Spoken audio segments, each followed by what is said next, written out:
thank you very much. This was just a little quick stop that we made yesterday. Let's go to North Carolina. We want to go to North Carolina.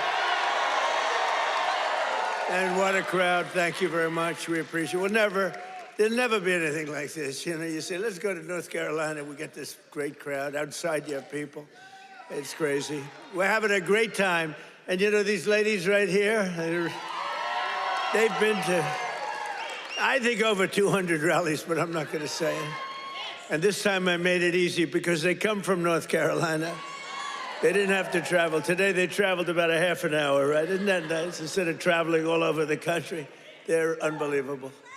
And you look better than you've ever looked, and I'm not allowed to say that. You know, if you say that, if you say a woman looks beautiful, which you do, it's the end of your political career. But I don't care. You look beautiful. Well, I'm thrilled to be back in this incredible state with so many proud, hardworking American patriots, which is what you are. And let me begin by wishing each and every one of you a very Merry Christmas.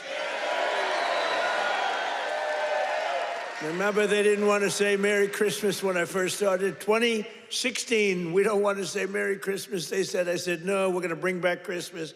And they don't say that anymore. They don't want to say it, but they don't talk about it anymore because they got shellacked. We're here tonight to celebrate 11 incredible months. It's been the most successful first year of any president in the history of our country. It's true. It has been, isn't that a big statement? But it's a statement that you read all over the place. I mean, who could have done better? I don't think anybody could have done better than us, not me, than us. We're in this together. Since my inauguration, we've created more than 53,000 North Carolina jobs, including 8,000 North Carolina construction jobs. More than 150,000 North Carolina residents have been lifted off of food stamps. They're very happy about that. And after your horrible hurricane, which produced more water damage than any hurricane in history, the Democrats let you down. They really did. Remember, they wouldn't do anything. Remember? They wouldn't go to your community. They wouldn't do anything. You had to wait till January 20th when I took office that we really knocked the hell out of it. Remember? As soon as I took office, I got in on January 20th, and first thing I did was made North Carolina phone calls, and we did a hell of a job. Did a hell of a job. You'd still be sitting in the mud if I didn't get elected. You would be. People were sitting in the mud. But I helped rebuild your state, and I didn't get any help from the Democrats, not your governor, not your man that's running, by the way, for Senate against Michael Whatley, who's phenomenal. Michael Whatley is incredible. Your previous governor was a disaster. He's also a radical left person, by the way. He's radical left. You don't want him. He doesn't represent you. And look at the crime. Look at what's going on with all the crime here. The slitting throats and stuff. I never saw that with you. Now all of a sudden that's what we see. You got to get Michael Whatley. It's going to be so important. He was so great. Don't forget, I took Michael and I put him as the head of the party because he did so great. We won the state all 3 times, and it was like a rock. He didn't allow cheating in the second time. I watched all these states, boom, boom, we're leading. People went to sleep, it was over. Then they dropped ballots, they cheated like hell. The only good thing is this is a far better term than it would have been had I done it the more traditional way. It really is. It's a more powerful term. It's a more powerful term, and the biggest news of all is yesterday, it was announced that inflation is far lower than anybody expected. I told you. Beating every one of the 61 forecasts from the so-called geniuses, the experts. We're the geniuses, not them. We now have the lowest core inflation since March of 2021, and we're just getting started. It's unbelievable. And that's despite taking in billions and billions and billions, hundreds of billions of dollars in tariffs. Remember, they said, oh, the tariffs will cause inflation. Just came out with the best inflation report we've had in years. And lots of cash, too. In fact, 1776, right? $1,776 goes to our military. You know, it was 1,775, and that was the number. You know, that was just a lump. I said, you know, if we had $1, we got 1776. Somebody said, that's genius. I said, well, I'm smart. I said, for $1, and I'll get these ladies who are loaded with money to pay for it from North Carolina. Their husbands can write a check in 2 seconds, take care of it. No, think of it, for $1 more. They said, I can't believe we didn't think of that. Only hours ago, I left a meeting at the White House where we cut the cost of prescription drugs by 300, 400, 500, and even 600%. And I'm doing what no politician of either party has ever done before, standing up to the special interests and demanding lower prices for the American people. This is what we're doing. You know, it's called favored nations. And nations all over the world were screwing us.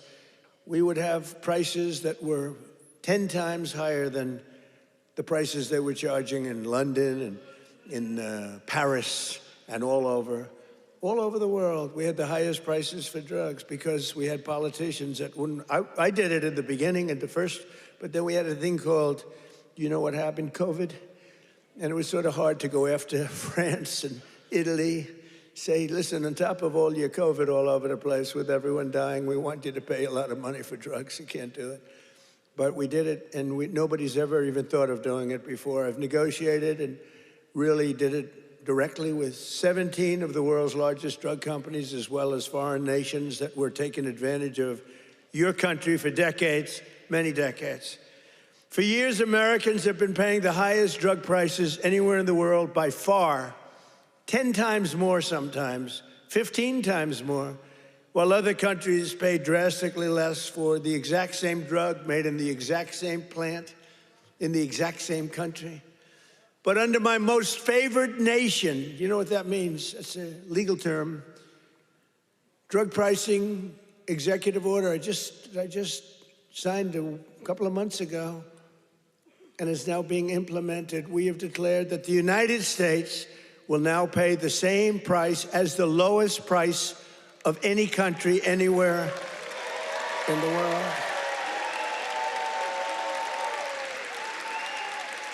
And we should honestly, this is the biggest thing to happen in medicine, I think, since the founding of our country.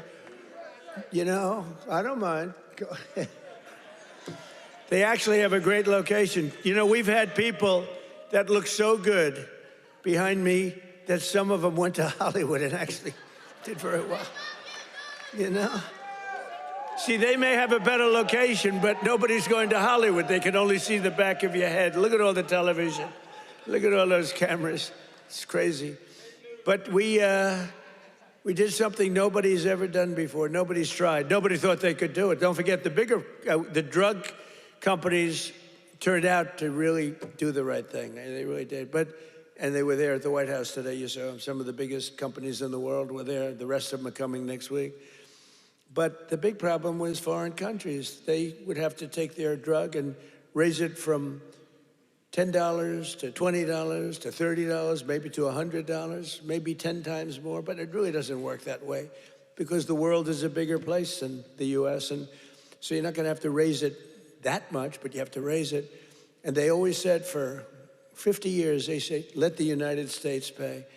And for 50 years, the United States got screwed because we're paying so much more. Drug that was selling for $10 in London sells for $130. That's 13 times more in New York. 13 times more, so $10 in London, $130 in New York. And now that drug will go up for the other country from $10 to only $20 or maybe $30, and it will come down from the United States of America to $20 from $130. Think of that. Think of that. That's the biggest price reduction. When you talk about cutting prices, cutting costs, and cutting prices, you talk about affordability. You know, the Democrats, they're the ones that got us into the mess. They're the ones that caused the high prices. And then they come out and they look at those fake news people back there. They go, this election's about affordability. They go, let's talk about it. No, I'd rather not talk about it, because they can't. They're the ones that caused the highest inflation in the history of our country, which led to the highest prices in the history of our country. I inherited the mess. I got the prices down, and they're going down still further. Look at gasoline. A lot of areas now in our country, $1.99 a gallon. Right? It cost these ladies from these beautiful friends of mine from North Carolina, it cost them like 1/3 to get here than it would have cost under Sleepy Joe Biden. Right? If you drive, this time you can drive. It's the first time you didn't have to take an airplane. But we had 9 blockbuster agreements. We had 9 of them with the big drug companies just today. The rest are coming over the next couple of weeks. But the first dramatic drug discounts will be available to all Americans starting on January at a thing called TrumpRx.gov. TrumpRx.gov. But this is the biggest thing ever to happen on drug prices, pharmaceutical prices. And it will also tremendously it's going to reduce the cost of health care, because health care is probably 50% about drugs, right? Your drugs are coming down at levels that nobody ever thought was possible. This achievement alone should win us the midterms. You know, if we did nothing else, I said today, you know, you're talking about like this massive reduction in drug prices that affects everybody. Older people, younger people, middle-aged people, sick people, well people. It's not just like patients, it's everybody. It can never happen. Nobody would ever have done this. It was very hard to do. I had countries laughing at me. I said, listen, you're going to have to double and triple your drug prices. They said, France, as an example, UK, European Union. They said, you must be kidding. They've had low prices for years. The drug companies would go, could you pay more? No, charge the United. They wanted the drug companies, in all fairness, to charge the United States of America. And they made up all sorts of crap. Well, research and development. I said, well, what about research and development? Why aren't they paying also for research? Well, it just never worked that way. They used to use, remember, research and development, that's why we pay more. I say 12 times more. Why? For research and development? It was all a con job. But I'd say to the head of France, as an example, I'm sorry, but you're going to have to double or triple your prices for drugs. No, we will not do that. Oh, yes, you will. I said, yes, you will. 100%. No, we will not do that. Of course we will not. I can't do that. I said, yes, you will. No, I won't. Yes, you will. And he said, why do you have such certainty? I said, because if you don't do it, I'm going to charge you a 25% tariff on everything you sell into America.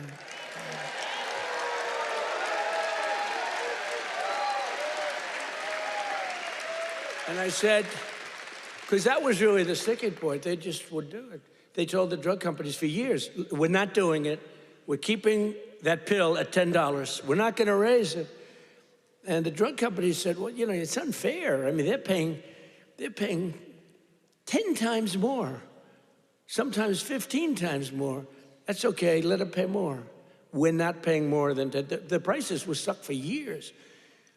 And no president did anything about it. Sleepy Joe Biden didn't know he was alive. The last thing he cared about was this. He didn't care about anything. Just wanted to make it through. But they cheated. Look, he was surrounded by radical left. Hey, did you see on Mar-a-Lago, did you see how corrupt that was now? It's all come out. Wow, it's all come out. Some life. It's all come out. They were totally corrupt, radical left lunatics. Not stupid people, by the way. He was, but the people that really ran the country and that really ran the auto pen, they were not stupid.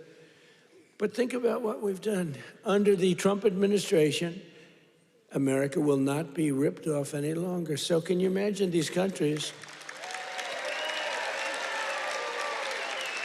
And when I told you the example before, from $10 to $20, that doesn't sound like much, but it's a doubling of the price. That's a doubling of the price. And if it went to 30 or 35 or 40, that's still a doubling, tripling, or quadrupling of the price. But I said, at 25% tariff, it's much more money than what you're talking about. So they would say to me, all countries, obviously they said no at the beginning, and they would have told a normal president no, and that would have been the end of the conversation. So they said no to me, and I said, no, you'll do it, 100%. And they said, what's wrong with this? 100%. I said, 100% that you're going to do it. The one asked me, why are you so certain? Why would you say that I would quadruple the price of drugs in France or someplace? I said, because if you don't, we're going to charge you a 25% tariff. That tariff is worth 5 times more money than you're talking about. And there was dead silence on the phone. And then when the gentleman, Emmanuel, is a wonderful guy, when he spoke, he said, you have a deal. Have a deal.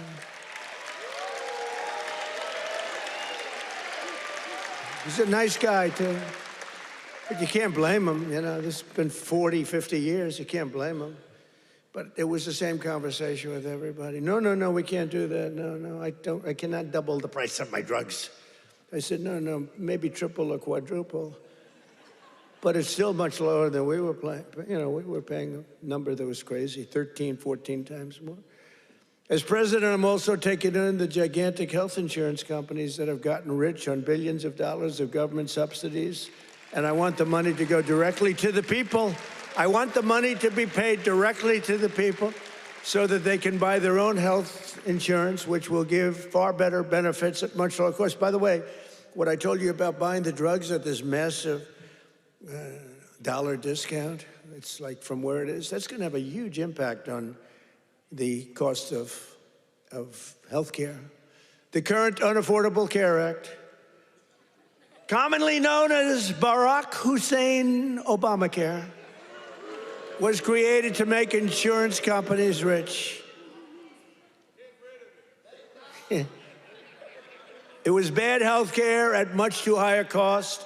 And you see now that the steep increase in premiums, it's being demanded by the Democrats. It was never any good, Obamacare. It was done for the benefit of insurance companies, which totally control the Democrats.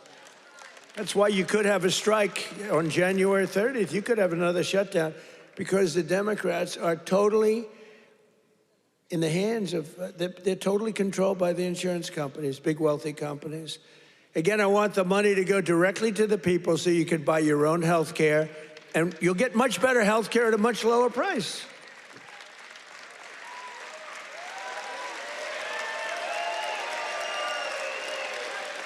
And the only losers will be the insurance companies that have gotten rich. How about these companies?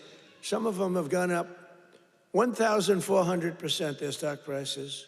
One, I think, went up 1,700%. How many people have ever bought a stock that went up 1,700%? And think of it. They've taken in billions and billions of dollars, and the Democrat Party is also just, look, I don't know what they're going to do, because I don't know how anybody beats us when we say that we want the money to go to the people so you can buy your own health care.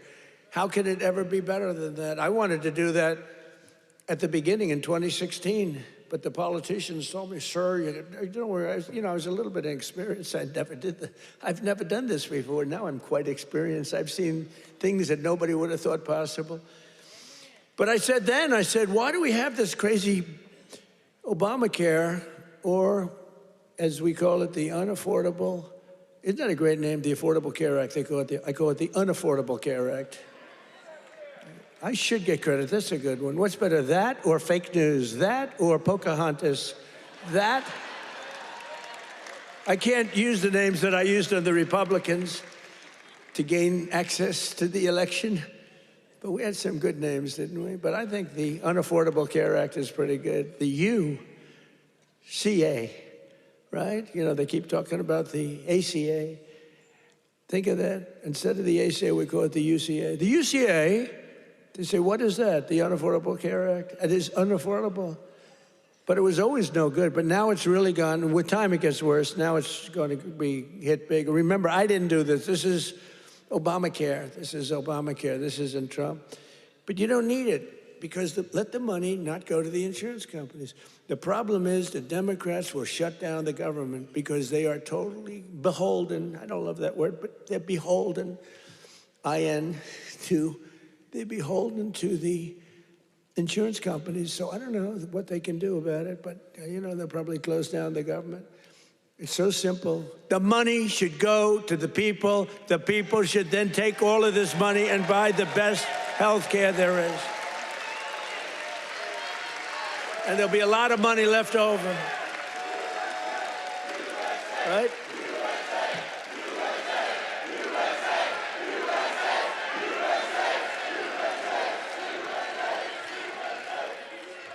But they'll not be happy.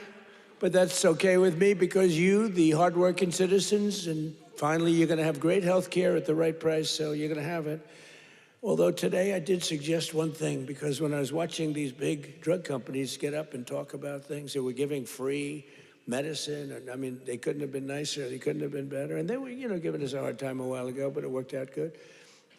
I said, you know what I'm going to do? I'm going to call these insurance companies fat cats. They are fat cats. I'm going to call the insurance companies, and I'm going to set up a meeting with them, all of them, and maybe I'll have the same luck that we had with the health companies, with the pharmaceuticals and the drug companies that we had. So rather than just saying we're not going to deal, maybe they'll give us a deal, like cut the price by 50%, and maybe then it starts to make sense. So I'm going to meet with them. Who knows? Who knows? And I'll either meet in Florida. I'm going to Florida. I'll either meet in Florida because I work all the time. So I'll either meet in Florida or I'll meet in Washington the first week right after we all come back to going to our wonderful jobs. And I'll sit down with, it's like 12, 13 people. It's basically these big monster companies. 13, 14 if I want to be generous. Get 14 people in a room and let's see what happens. Maybe they'll surprise us, but maybe we'll ask them for a 50% cut and maybe they'll give it. You never know. You saw what happened with the drug companies. They're giving free drugs to they've been unbelievable, but they do love our country. And I probably think the insurance company guys love our country. They just felt they were dealing with stupid people, so you can't really blame them. Over the past 11 months, we have brought more positive change to Washington than any administration in the history of our country. That's true. And there's never been anything like it. When I took office last January, I inherited a mess, and very simply, I am fixing it. Joe Biden gave us the worst inflation in the history of our country. A lot of people say, the fake news says, it's not the worst in history. It's the worst in 48 years. Oh, okay, sorry. No, they do. They say 48 years is okay. But when I say history, they go crazy.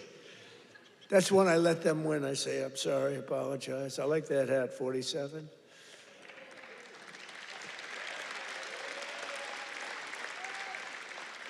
It's nice, actually.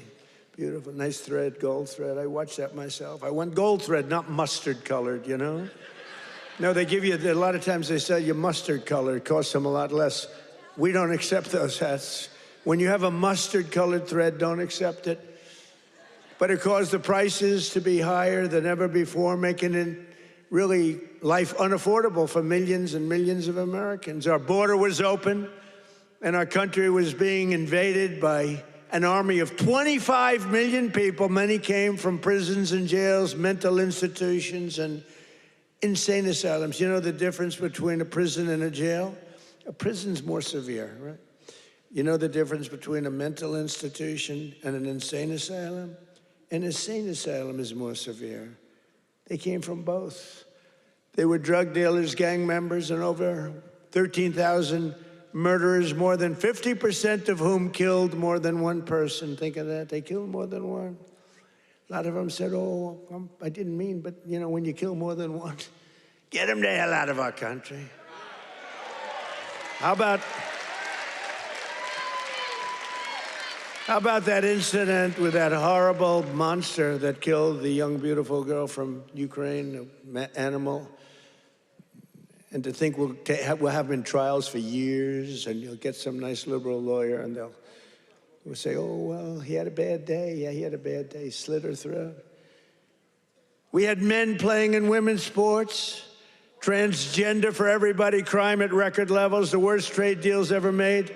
And our country was laughed at from all over the world, but they're not laughing anymore. 1 year ago, our country was dead. Now we are the hottest country anywhere in the world because we finally have a president who puts America first.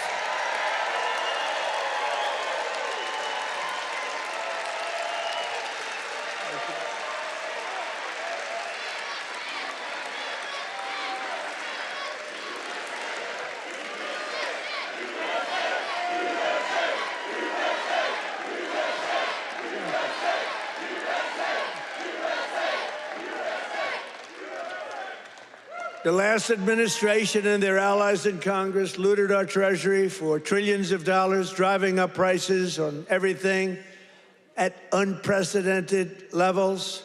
How about the new thing in Minnesota with the Somalians? They stole, now it came out, the great U.S. attorney up there, they came out, think of this, $9 billion, and they think that's just the beginning. They stole, think of it. In their country, they live on nothing. They have nothing. They come here and they steal $9 billion.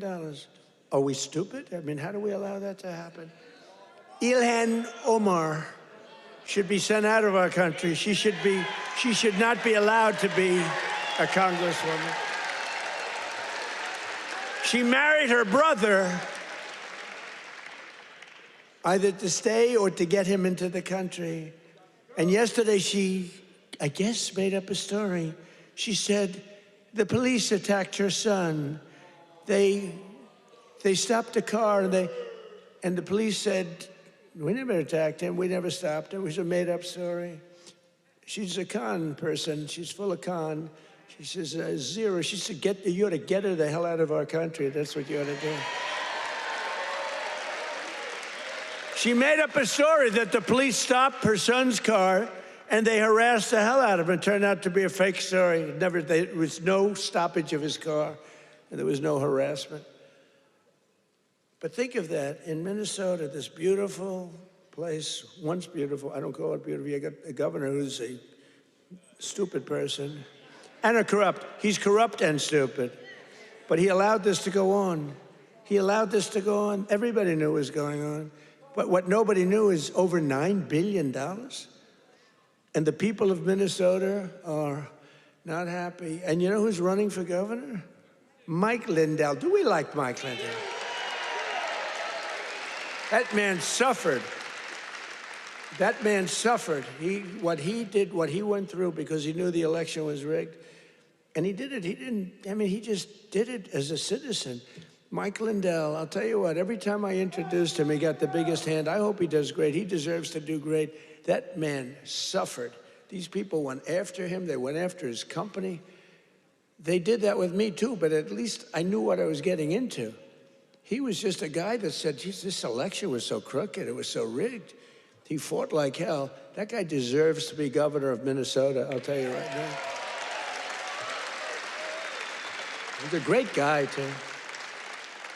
But I'm bringing the prices down, and I'm bringing them down fast. You know that? As I saw the other day, and as I showed to people the other day, I made a speech. It was very well received. You know, we had one problem. I put up these gorgeous charts, and it says chart. And I'm, sort of talking about the chart. You're reading into a piece of glass. I got no audience. I got just people, very hostile people waiting around. And I'm reading into a piece of glass for 22 minutes, and I talk about the chart. The networks didn't put up the charts.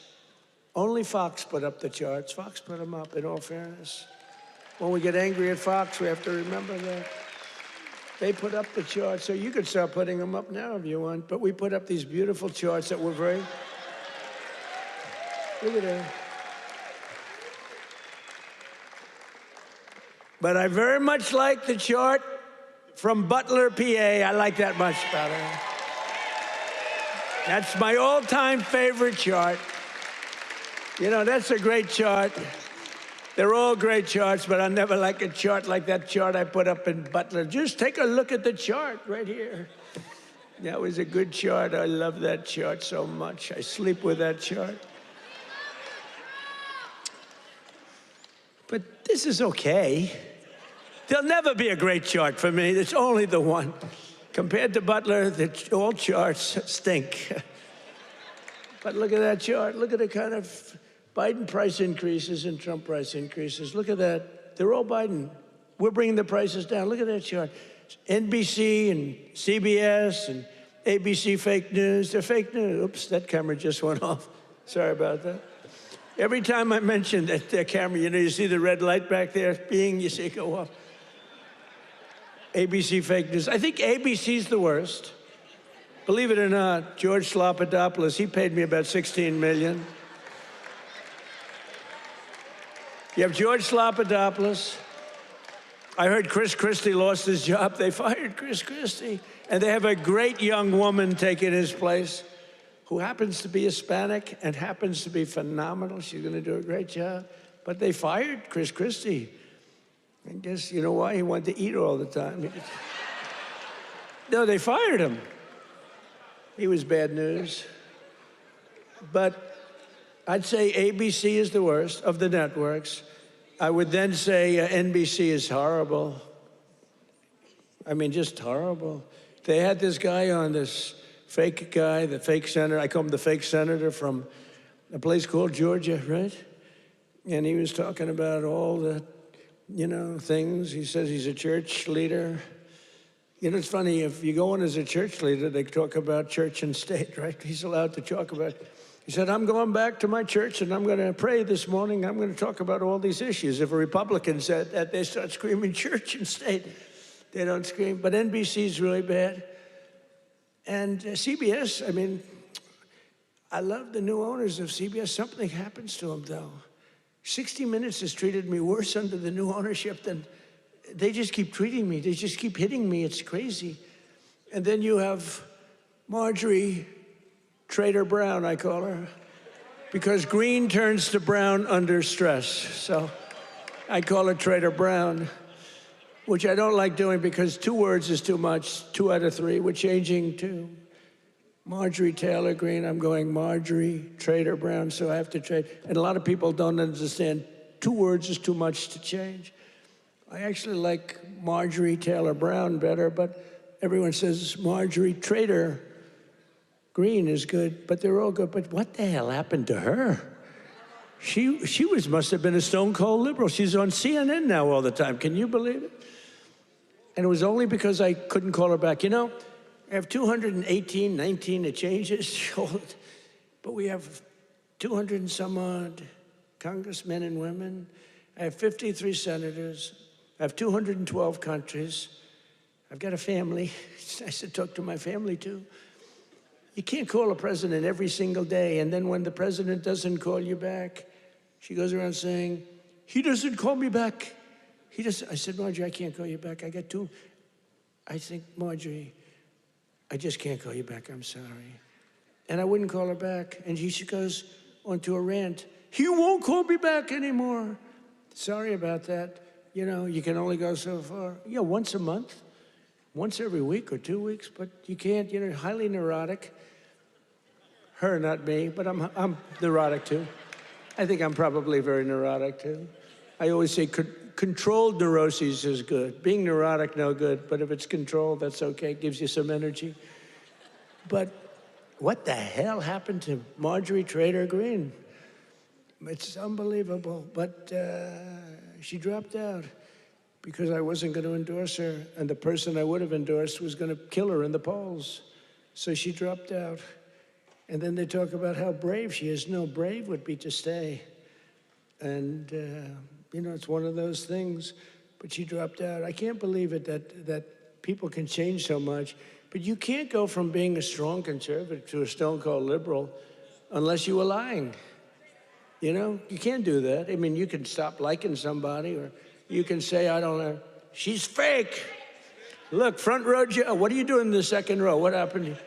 Well, you're in the front row. That's good. It's front row Joe. I don't know who's been there, the front row Joes or you? It's pretty close, I think. Very different, hey, very different types. Would you stand up, please, in the front row? Just stand up. Look at these women. Look how incredible they are. Right? Even front row Joes will admit they're very great, right? Look how beautiful they are. People like you built our country. You built our country. And that's why we love you. You built our country. The people in this room built our country. Under Sleepy Joe Biden, car prices, gasoline prices, hotel rates, airfare, and more went up 30 to 75%. Now they're all coming down. We're all coming down. Take a look at that. Isn't that beautiful to look?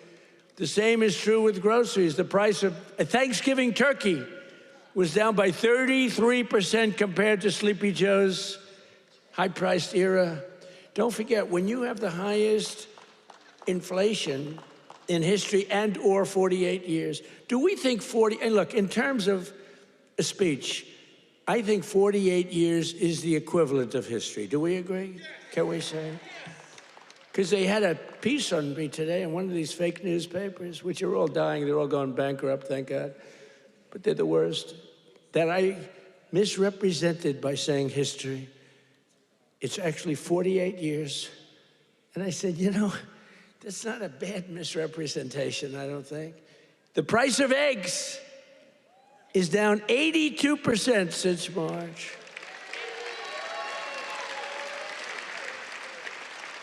Do you remember? There the people are. Do you remember? Fake news. Do you remember when I just got elected? It was a big thing. We won every swing state. We won the popular vote. We won by like 312 to 200 and something, and like low 200. And we won everything. We won districts, the word district. We won districts by 2,750 to 525. That's a slaughter. And that's the thing when you see everything's red except for two little lines on the left and the right, meaning New York and California. That's the one that really is incredible. 2,750 to 525. We won everything in a slaughter. We won everything. And what a great thing it was, right? When you can have an election that good. And they tried to rig it. Remember we had the thing? Too big to rig. Remember that statement? That was a big thing. They tried like hell. They gave up at about 9:02. It was too big. It was just a landslide. They couldn't do it. They cheated a lot. But we made it too big to rig, and I appreciate you getting, I said, the polls had us up, pretty way up. And a lot of times when that happens, you'll say, let's go out and watch a movie, and we'll come back and watch the president win. No, I said, don't watch a movie. Go out and vote. But it was too big, so it came back. What an evening. That was, what was better, 2016 or 2024? Tell me. I don't know. 2016 was pretty monumental. What was better? I don't know. Beating Hillary was fun.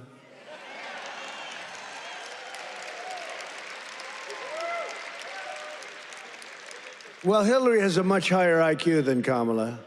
I would say, I think Hillary has probably 50 or 60 points higher. Now, Hillary was smart. She was nasty. Whew, I wouldn't want to go home to her. She was nasty. Remember? She was a nasty person. I was going to use a B word. I said, my wife would not be happy. My wife always says, please, please don't use foul language. You know who else does? Franklin Graham. He says, President.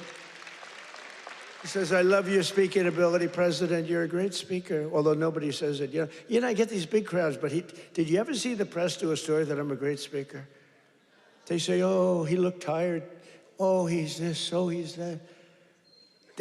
Yeah, I mean, it's crazy. I get crowds, the biggest crowds in history of anything, not only of anything. They never say, he gave a great speech tonight. in front of 45,000 people. Look at the crowds that we get, are the biggest crowds ever. Before the election, we're getting 80, we had 117,000 people show up in New Jersey. It was a great speech. You know what they said? He looked tired. I looked tired. You can't be tired in front of 117,000 people. It's not possible. You got a lot of adrenaline. The adrenaline is pumping, right? But that's why they're fake news. That's why nobody listens to them anymore. But remember that we slashed the yearly cost of new mortgages by $3,000. Look at the mortgage chart. We slashed them. Look at that. Look at that. Oh, boy. Look at how much you made with me and lost with that sleepy guy. But everything now is falling, and the only things that are going up are your salaries, the stock market, and your 401ks. They're going up. Do you remember when I first won in 2024, and I was at my first conference? I'm 2 days in. You know, we're recovering from all the hoopla. 2 days in. In fact, I took a day off. They said, something's wrong with the president. I said, I just got here. There's nothing wrong with me. Something's wrong. You took a day off. What's wrong with the president, right? Every time. Do you remember when I had 28 news conferences in a row over 28 days? Sometimes I gave 2 or 3 in one day. And then I took my beautiful Kai, my beautiful granddaughter is a very good golfer. I took her to play golf one morning, and I was in the office very quickly. Something's wrong with the president. Do you remember the rumor was that I had passed away? Do you remember that? I won 28 days in a row. I took the kid to play golf. And we play very fast. She's good at, I'm a very good golfer. And we play very fast. We play in 2 hours. We're in, and I said, baby, I got to get out of here. I'm sorry, honey. Enjoy your day. Go hit balls or something. I got to get out of here. I got to go to work. And I got a call, a friend of mine. Oh, you're okay? And I said, yeah, what's wrong? I said, I'll be back in the Oval Office in 30 minutes. Oh, I said, what's wrong with this guy? Then I got another call. Oh, you're okay. They said that I had passed away. Do you remember that? First day in 28 days, these people are sick. That's why I've taken more physicals, because I think you have an obligation to, report. And I hate when they put out false reports. So they put out a report that Donald Trump. So I took a lot of physicals. And I did something no other president's ever done. I took cognitive tests. Because I know that, and by the way, not easy. You get to those last questions, those last 10, 15 questions, nobody on that stand could answer probably any of them. And I got them, I aced them. And no other president's taken a cognitive. Could you imagine Sleepy Joe taking a cognitive test? I don't think he'd get the first, the first question is like, what is this? And they show a lion, a giraffe, a fish, and a hippopotamus, right? And they say, which is the giraffe? So that's the only question. But what happens is it then gets harder. I don't think Joe would have gotten the first question right. He would say hippo. I want the hippo. But anyway, I've taken now 3 cognitive tests. I've aced every single one of them. And these are, this is that big stuff. This is Walter Reed. I've got a whole team of doctors all over the place. If you get them wrong, I said, what do you think? Should I do it? They said, well, here's the good news. The good news, if you do well, that's great. Actually, if you do well, they won't report it. If you do badly, it's going to be the biggest story in history. They said, it's possible that if you do badly, the word will leak out and you'll look very bad. I said, this was on my first test. After that, I knew that I can do very well. Smart person. So what happens? What happens is first test, I said, how hard is it? He said, well, after the 10th or 12th question, it gets, very hard. And I said, well, what do you think? They said, look, if you're going to do well, but if you're not going to do well, it's probable that the word will get out. I said, well, let's do it anyway. And I did it, and it was actually good. For a year, they called me a very intelligent person, but then they forget. Then I did it again. I aced it again. They report it. And these are doctors that I don't even know, and they report it. And then I did it a third time a few months ago, and I reported. But it's very small reporting. But can you imagine if I did badly, right? Could you imagine that, front row Joe? Would I be in trouble? They'd say, there's something wrong. But I like to do it. But I had perfect health. And they reported his health is perfect. And they interpret that. And the fake news interprets when the doctor says he's got perfect health, they go, what does he mean by perfect? There's something wrong with the president. These people are sick. Now, there will be a time when perhaps it won't be 100% true with all of us, right? And when that time comes, I will let you know about it. In fact, you'll probably find out about it just by watching. But that time is not now, because I feel the same that I felt for 50 years. I really do.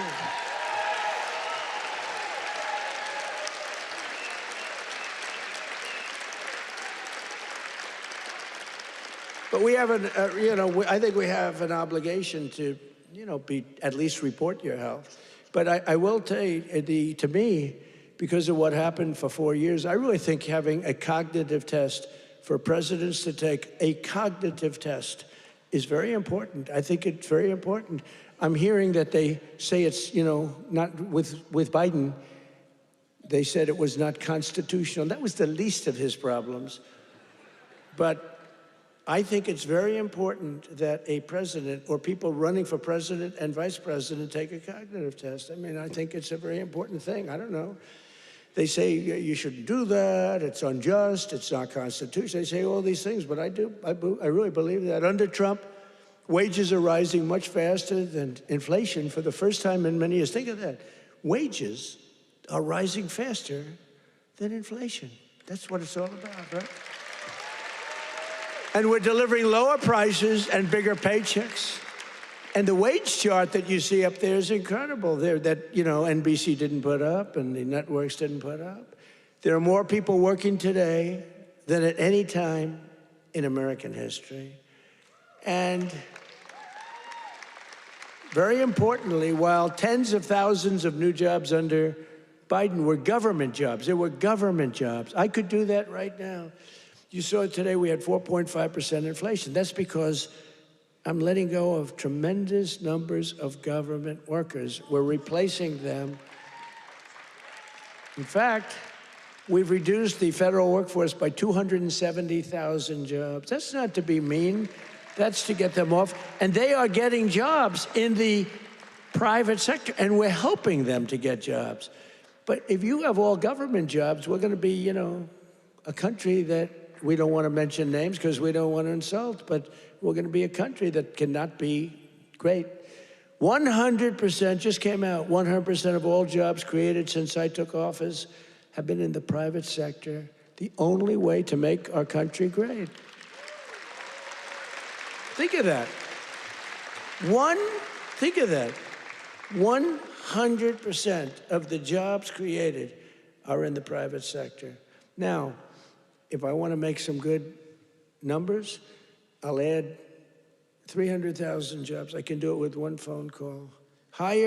Each agency hire 25,000 people today. They hire them immediately. They pour in, and the 4.5% would be down to 2.5% in a matter of moments. I could get it down to zero. Hire a couple of million workers, please. Oh, the country's booming. We're down at zero, but that's the destruction of a country. That's what Biden used to do. They used to hire 10 people for one job. They'd have 10 people, would look at a job and would say one person can do the job, but let's give it a break. Let's do two instead of, and they'd have 9 people for one job.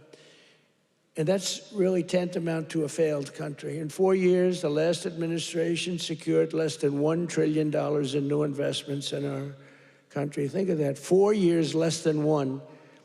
4 years, the whole term, less than $1 trillion. In 10 months, I have secured a record-breaking $18 trillion more.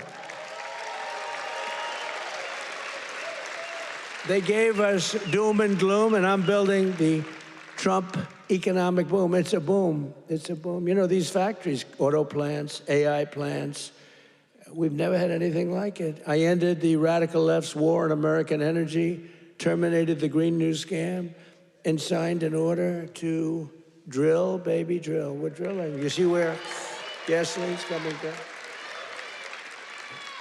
Gasoline is now substantially lower than $2.50 a gallon, and many, many places now are under $2 a gallon for gasoline. And within the next 12 months, we will have opened 1,600 new electrical generating plants. That's a record all time.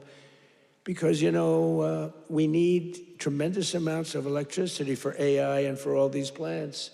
Electricity prices will fall very dramatically when these plants are open.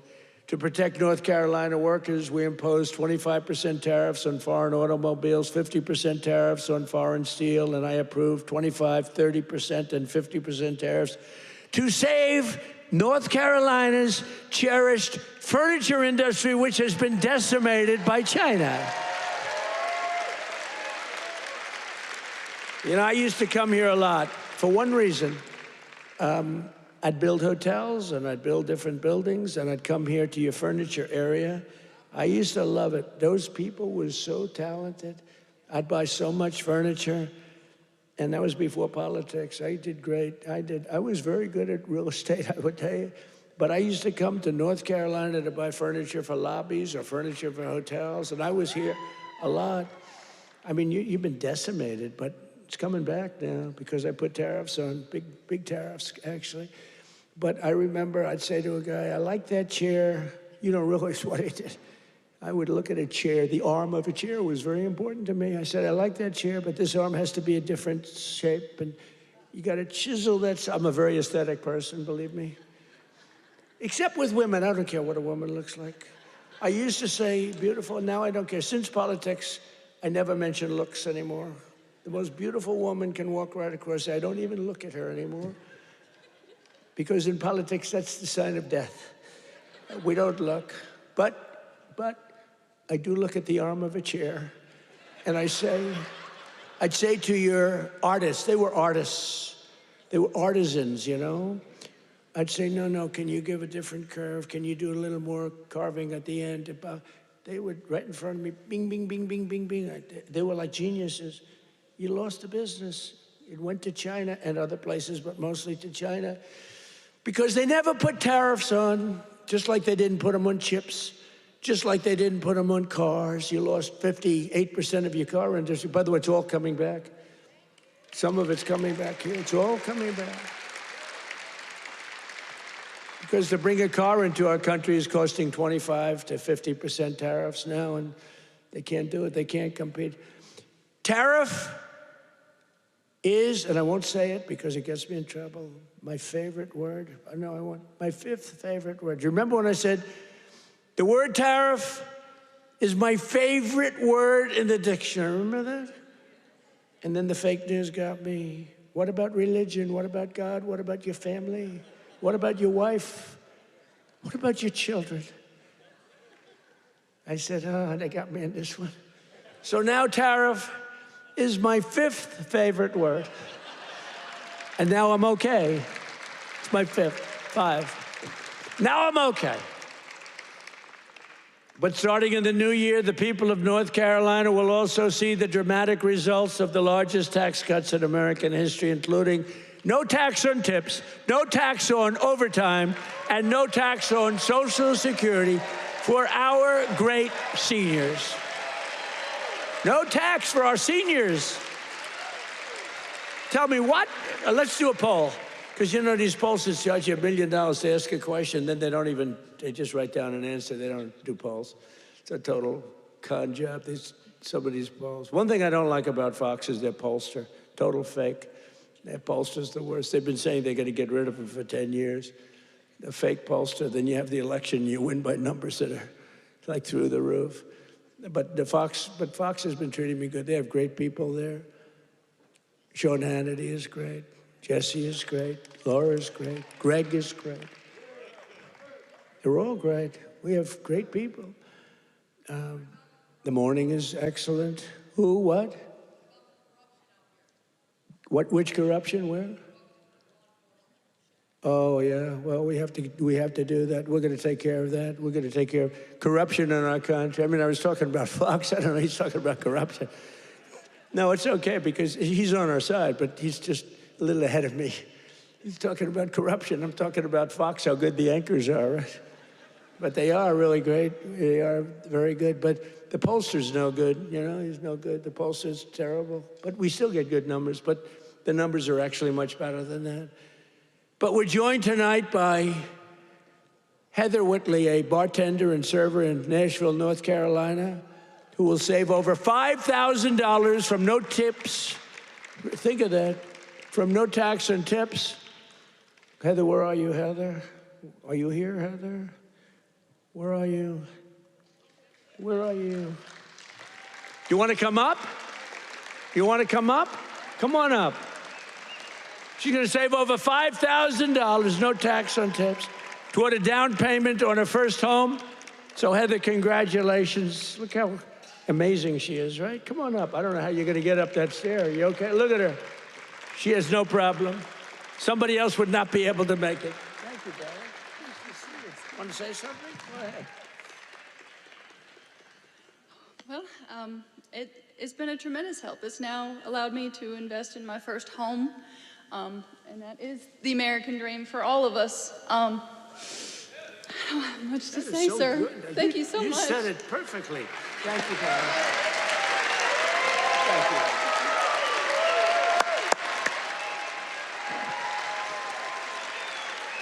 Heather, you don't realize you said that so perfectly, because that's what it is. You're going to get a home, and you're going to be happy as can be, and you are a great person. Thank you very much. You couldn't have been better. Thank you, darling. Also with us is Austin Harding, a police officer, highly respected, a loving father from Monroe. Austin and his wife are raising a son with autism.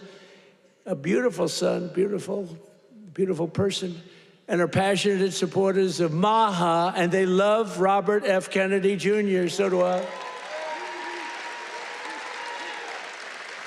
And with no, thank you, Austin, and with no tax on overtime, Austin will have thousands of dollars, many thousands of dollars more to help care for his wonderful son.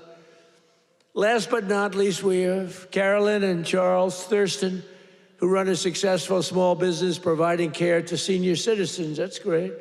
Not only did we make their small business tax deduction permanent, helping them to expand, but under no tax on overtime, their employees will have much higher take-home pay, and that makes their job a lot easier. So, Carolyn and Charles, please stand wherever you may be. Oh, that's great. Thank you. So it's going good? Going good? Good-looking couple. Thank you very much. Another key part of our tax cuts is known as Trump accounts. You hear about that? You put money in, and they are knocking them dead. It's great. It's Michael Dell Computer. He put up $6.25 billion. How do you like that? He started with no money, and now he puts $6 billion plus into the first accounts. I mean, think of that, $6 billion. It's, to be exact, $6.25 billion. Even the second part is a lot. And we've had a lot of great Wall Street titans and a lot of great real estate titans. They're all putting money in Trump accounts. It's for kids. They get a certain age and they're going to have money. It's going to double and triple, hopefully. It'll do well. Under this new program, the federal government will be creating an investment savings account for every single newborn American child with $1,000 to be invested and grow over the course of their life. So they'll reach 21 years and, you know, they could be very good. They will consider themselves rich. I mean, it's a lot of money, actually. Friends, family, employers, and loved ones will be able to add thousands more each year, like a trust fund for every American child. It's something that people have wanted to do, but honestly, I give Mr. and Mrs. Michael Dell, go out and buy a computer from Dell, because I'll tell you what, they love the country. Great people. Every single Democrat in Congress voted against these incredible benefits. Every single Democrat said no. including a guy named Don Davis right here from this district. He voted against it. That's why you got to vote against him. Don Davis voted against no tax on overtime. He voted against no tax on tips. And he voted for the largest tax increase in American history. He wanted the largest tax, and he's your congressman. So I don't know if you know him. And honestly, I'm good at politics. I never even heard of this guy, so he hasn't made a big impact. But he voted yes on every single Biden disaster, including massive inflation, open borders, sanctuary cities, and the Green New Scam. Don Davis betrayed North Carolina. Don Davis did nothing about the flood. He did nothing about the hurricane. I did it all with your congressman and with a couple of Republicans from your state that put their lives on the line to make sure this got done. And we had to wait till January 20th. They wouldn't do a damn thing. The waters didn't recede. They were living in areas that didn't have water, and now they were surrounded by water. And by the way, Elon Musk, with his incredible, you would call it contraption of communication, incredible. I said, Elon, we need 500 of those. You couldn't get them because it's been very successful. He said, you'll have them tomorrow. Got to give him credit for that, you know. I have my little disagreements with him. I don't believe in the mandate where everybody has to have an electric vehicle within an hour. You know, I don't, but you got to give him credit. He really saved a lot of lives. Here tonight are some of the warriors who, unlike Don Davis, who's a disaster, vote against him, stood up for North Carolina, including Congressman Tim Moore and Brad Knott. Where are you guys? Hey, fellas, come up real fast. Come on up. Come on up. I'll tell you, these guys were, look at them, two handsome gentlemen, extremely different types. That's great. Say hello. Say a couple of words. Thank you, man. Thank you, brother. Appreciate it.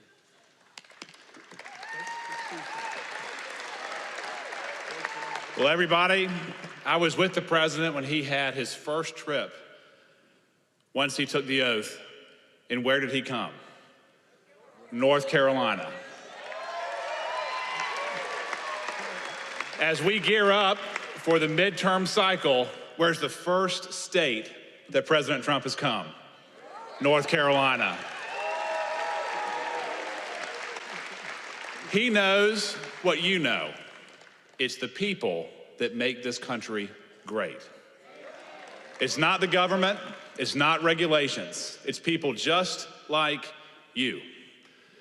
And let me just tell you this, the fight is long, it's hard. I'm new to this, and I have been amazed at how hard the president is fighting for you. So let me say this simply and with my whole heart. Stay with us. We hear you, and we're going to keep fighting for you. Thank you so much.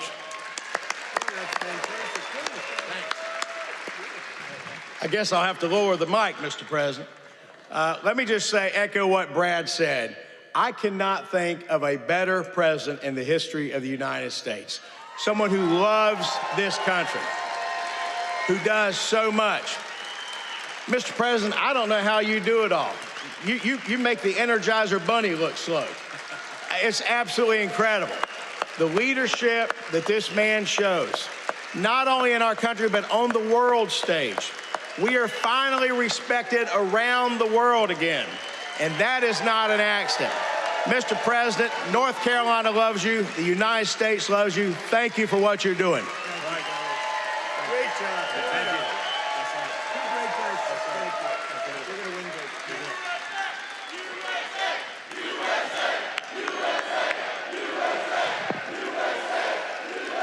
Great job. That's a great job. Boy, oh boy. Well, they're going to win good, but you got to beat that other guy. Thanks also. I want to thank somebody very special. He's the Secretary of Labor, Lori Chavez DeRemer. Where's Larry? Larry, thank you. What a job. What a job you've done. Our friend did me a big favor when he recommended you. I was recommended by a great guy, a great friend of mine, and a big fan of Lori, and he said, I have somebody that would be great, and that was an understatement. You've been unbelievable. Thank you very much, Lori. Appreciate it. And another one has been incredible, got a lot of energy. Director of Federal Housing Finance Agency. He's done a phenomenal job. Mr. Bill Pulte. Bill, thank you very much. Thank you, Bill. Also, State Senator Phil Berger. Phil, thank you. Great. And we have a lot of political people here. I would like to introduce them all. We'll be here, but one we have to introduce, fellas, is Michael Whatley. And he was the head of the Republican Party. Before that, he was the head of your party right here, the Republican Party, and we won 6 in a row, 3 primaries and landslides, and then we went on to win the election all 3 times. So we won 6 in a row. I've never had a loss with him. And when I won look, we did phenomenal. It turned out, we won 3 times in a row, just so you understand. I don't mean here, I mean all over. We won 3 in a row. They might have done us a favor, but we won 3 in a row. But when we got screwed in the second election, it didn't happen over here. He had 601 lawyers he hired. They had lawyers at every single ballot box, and other people were cheating in other states that we won by a lot, and they were cheating. You could see it go, here we are, pwah, pwah. And you remember they have ballots all of a sudden. We just found 75,000 ballots, a total rigged deal. And by the way, you have not heard the last of that, I can tell you. But in this state, that didn't happen because you had a guy named Michael Whatley, and he had every box secured. He had, I think, 2 or 3 lawyers at every station, but he had over 600 lawyers, I think 600. And I said, how many lawyers did you have? 601. I said, that's like genius. He was ahead of it. And you'd watch, people went to bed that night. Everyone said the election's over, Trump won. And then all of a sudden they woke up in the morning, and 3 o'clock in the morning, they found hundreds of thousands of votes in some of these states. It was a rigged election, but not here because of him. And I said, I don't know if I'm doing this again, but if I'm doing this again, I want Michael Whatley. I said, the guy from North Carolina, I want him to head the Republican National Committee, the RNC. And he did it beautifully. Come on up, Michael, come up. He did it so well, and we had the big election when he worked with Laura. Now, how good is Laura? Laura Trump, who was born here, loves this state so much. She could have done very well. By the way, I think Ted Budd is doing a very good job, too, I have to tell you. And I will say this, Tom Tillis fought with me for the Lumbee tribe, the Lumbee. I love the Lumbee. And he's really been very good. We had a little dispute, but these are, it's fine. He's been really good. Tom has been very, very good, and I appreciate it very much. And he's been very strong on the Lumbee tribe, and I think they're going to get out and they're going to vote. The Lumbees, you have some here. You have some of the leaders here. If you could, you want to stand up if you're there? It's really great. Thank you very much. We appreciate it. Let them know we appreciate it. We got to get every one of those 60,000 votes or whatever. We got to get them for this guy. But the Lumbees have been great. I've been with them from the beginning. We got them across the finish line. But I want to ask Michael to say a few words. He's just been an unbelievable warrior. And I said, if I do this again, I'm going to get that guy in North Carolina who wouldn't let that phony, they tried here too. They couldn't get away with it. They tried. He stopped it. He's a tough, strong guy. He's also a wonderful human being, he's just a great person. And I want to tell you, him and Laura Trump there's never been a better team. In fact, I said, before he did this, I said, if you had your choice for anybody to be your co-chair, who would you pick? He said, I'd take Laura Trump again, right? Yes, sir. You did say that. But I'd like to have Michael say he's in a fight against a radical left governor who did a shitty job for you. And I really want you, either way, but either governor, because you have another governor that's a Democrat. You know, virtually, I think every state run by a Democrat is a failure. Think of it. And now your state with all these killings, I never heard of killings, but all of a sudden, and they came in through Biden with his open border craziness, and these are vicious people. But I want this man to say just a few words because it's so important that he wins. You don't want to have a radical left senator that basically wants to have open borders, transgender for everybody, men playing in women's sports. Michael, are you in favor of men in women's sports? I am not. Are you in favor of transgender for everybody? I am not. Are you in favor of open borders? No. Thank you. Samuel. Thank you, sir. You know, in 2015, Donald Trump came down that golden escalator, said he was going to make America great again. And he was going to do it by rebuilding our economy, restoring our borders, and making America respected around the world again. And I said, I'm with that guy. And we won in 2016, and we won in 2020, and thank the Lord that we won in 2024, and Donald Trump right now is serving as the most transformational president in our lifetime. And President Trump, my pledge to you is this. When I win this seat, when I am the next senator from North Carolina, I am going to be a fighter every day for this great state. I am going to be a conservative champion for North Carolina, and I am going to be an ally to our great president, not just the 45th president, but the 47th president as well, Donald J. Trump.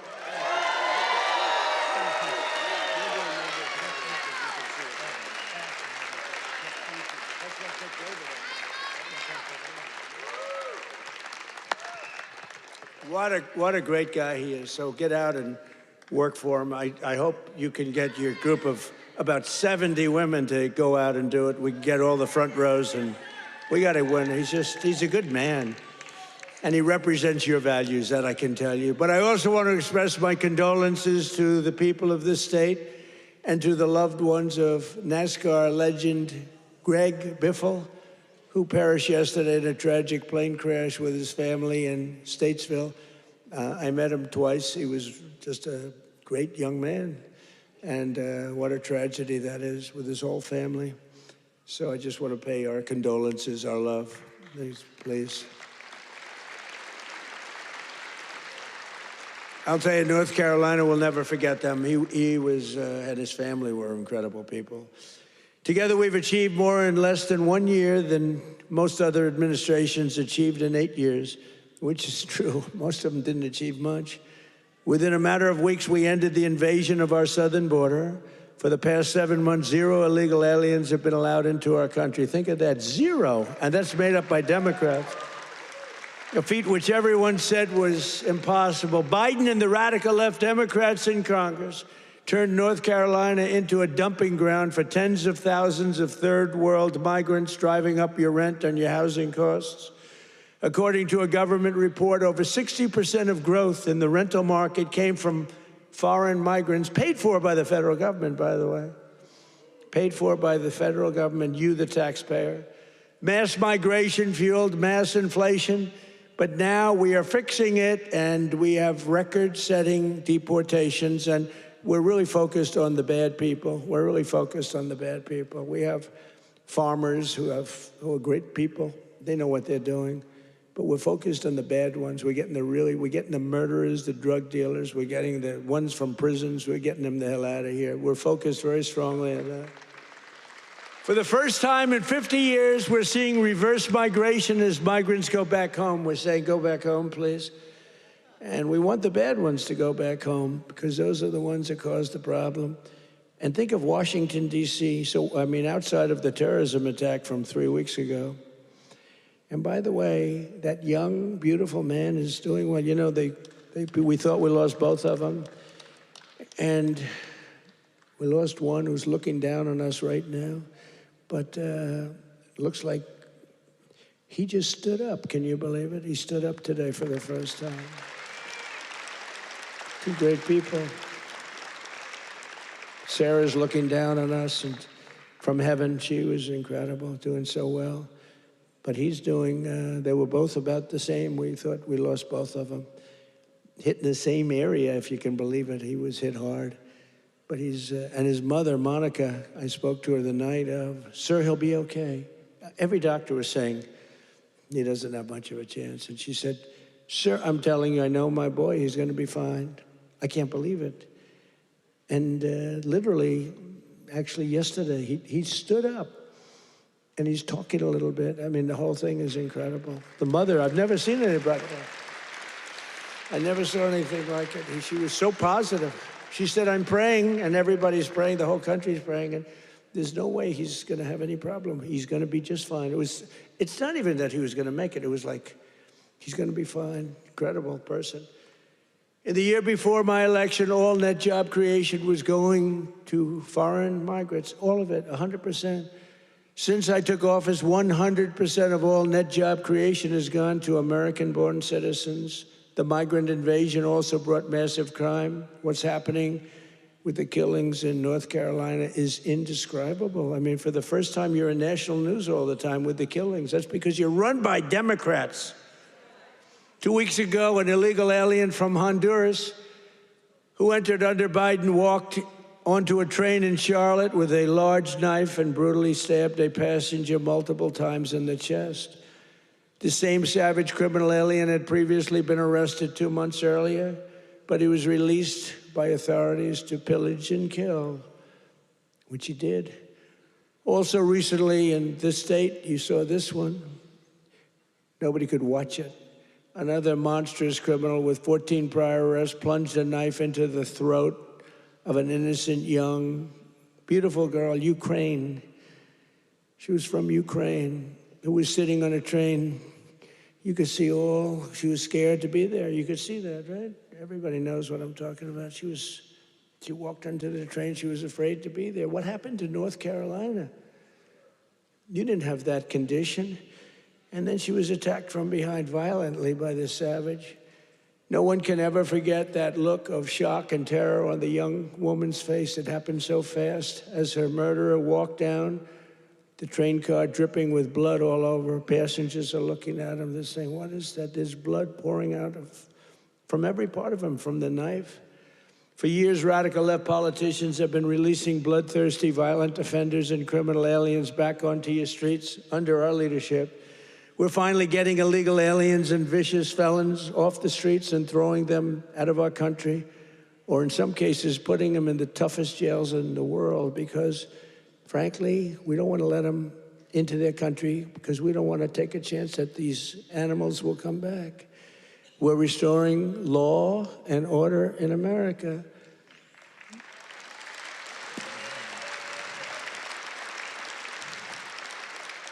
We just made a record investment in our military and gave every service member a warrior dividend of $1,776, $1,776.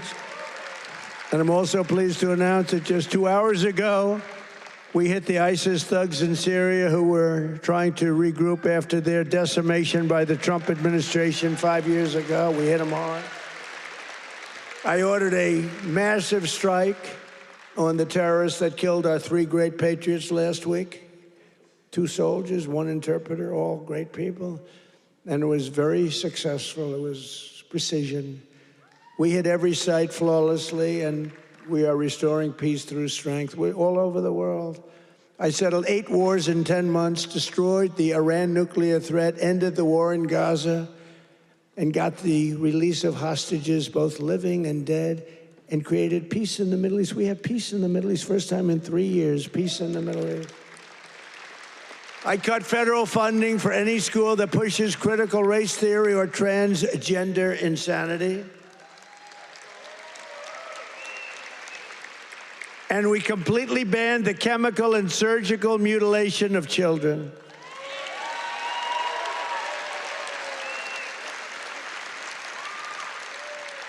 Can you believe I'm standing here, 2025, talking about I banned the surgical mutilation of children?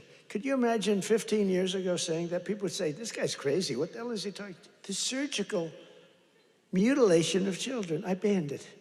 And it's a wonderful thing I did. But can you imagine having to even say it? Or can you imagine having to say that we are keeping men out of women's sports? Frankly, that's less important if you want to know the truth, but it's very important. The surgical mutilation I had to ban, and I did, I banned it. But we're also keeping men out of women's sports. Have you seen some of these records? Have you seen the long distance race? One of these races go all day. They had champion women. They had some very good men, but not the champions. And one man won the race by 5 hours and 14 minutes and 12 seconds. 5 hours, 14 minutes. Think of that.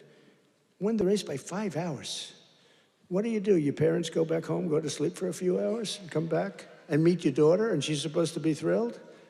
What kind of crap is that? Or the weightlifting records, where people that never lifted a weight before are going into the women who are fighting national championships, almost Olympic championships, and they're lifting 112 pounds more, and they've never done it before? Or the boxers that are getting decimated? You saw the Olympics where they had two people that they converted from men to women. They did a conversion. And the one young woman from Italy, a championship boxer, she got hit by a left jab. A left jab, for those that don't do it's just like a defensive punch. She got hit. She walked to her corner. She said, I've never been hit like that. I quit. Then they said, no, go out. You can do it. And then he gave her another left jab. That was it. And she said, nope, I can't do it. It's so demeaning to women. And they don't stop. I saw the other day on one of the shows, I think Meet the Fake Press. I'm pretty sure it was that stupid show. And they had a congressman that you all know, a Democrat, saying, no, we have to allow men to play in women's sports. Where do these people come from? Or how about open borders? They're fighting for open borders. If I didn't get elected, our country would be ruined. We would have not had a country. I'm telling you, I'm not bragging about myself. I'm saying we would not have had a country. And now we have the greatest country in the world. I'm telling you, hottest. We're the hottest. We're restoring the name of a great president, William McKinley, to Mount McKinley in beautiful Alaska. That they took the name off and they named it something else. And I renamed the Gulf of Mexico to the Gulf of America. Right? That was a good one. Well, I checked for my whole life. I don't know. I guess I didn't do it in my first term because I was the hunted. I had bigger problems. I had these animals trying to attack me at Mar-a-Lago. They went into my wife's closet. And I'll say this, number one, it's very bad, but it sounds a little strange. They looked at her drawers. You have drawer, and then you have drawer. They looked at both. And she's a very meticulous person, like these people, just like she'd fit into your group very well. She'd be very happy with her, but everything is perfect. Her undergarments, I want to use a nice, sometimes referred to as panties, are folded, perfect, wrapped. They're like so perfect. I say, that's beautiful. It's the part of the world she came from. Everything was perfect, no problem. Fold, fold, fold. I think that she steams them, make sure. Just that we came home. I wasn't there when the raid took place. The raid of a popular president, a former president. She opened the drawers and it was not that way. They were a mess. It was all over the place. And she said, oh, what happened? That's so terrible. But it's terrible. They went into my young boy's room. These thugs are disgusting, and we cannot let them get away with this stuff. We have all the evidence now. We have all the evidence, and we have to do something about it. We have to do something about it. It's illegal and it's disgusting. You know, I brought a lawsuit, and I'm winning the lawsuit. There's only one problem. I'm the one that has to settle it. In other words, I am suing, and I'm the one that's supposed to settle it. So maybe I'll give myself $1 billion and give it all to charity. Does that make sense? You know, I'll give it to charity. Do you have any nice charities? I have to settle the lawsuit. There's never been a case like this. Trump suit, I sued a long time ago, and it's doing fine. It's a suit, and now, you know, we found all this stuff. Did you see where the FBI didn't want to do it, but the Justice Department forced them to do it? The FBI guys didn't want to do it, but the thugs and the DOJ wanted to do it. So I sued them, and and they do say that, you know, it's never been a case like this. Donald Trump sues the United States of America. Donald Trump becomes president, and now Donald Trump has to settle the suit. I hereby give myself $1 billion. Actually, maybe I shouldn't give it to charity. Maybe I should keep the money. No, a lot of people say, do it. No, I don't want to do it. But whatever happens, it's all going to good charities. Is that okay? It's all going to good charities. But isn't that a strange position to be in? I've got to make a deal. I negotiate with myself. From the skyscrapers of Charlotte to the rolling hills of Asheville, from the sand dunes of Kitty Hawk to the streets of Chapel Hill, and from the factories of Hickory to the small towns and family farms across your beautiful countryside in North Carolina, we are bringing prosperity, opportunity, and pride surging back to your incredible home.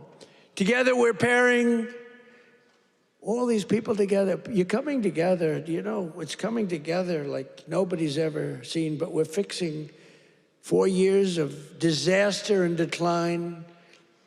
The whole world was laughing at us for 4 years. They were laughing, taking advantage of us, friend and foe. And the friend was worse than the foe in many cases. On trade, they were worse. And we're beginning the greatest years in the history of our country. It's called the Golden Age of America. That's what's happening. We were a dead country. Now we're talking about the Golden Age of America. Think of it in 10 months. Think of that. So in conclusion, tonight, after just 11 months, our border is secure. Our spirit is restored. Inflation is stopped. Wages are up. Prices are down. Our nation is strong. And America is back. And every single day of this administration, we will keep on working for the hardworking citizens of America.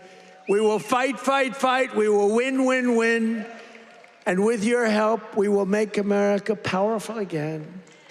We will make America wealthy again. We will make America healthy again. We will make America strong again. We will make America proud again. We will make America safe again. And we will make America great again. Thank you, North Carolina. God bless you all. And Merry Christmas.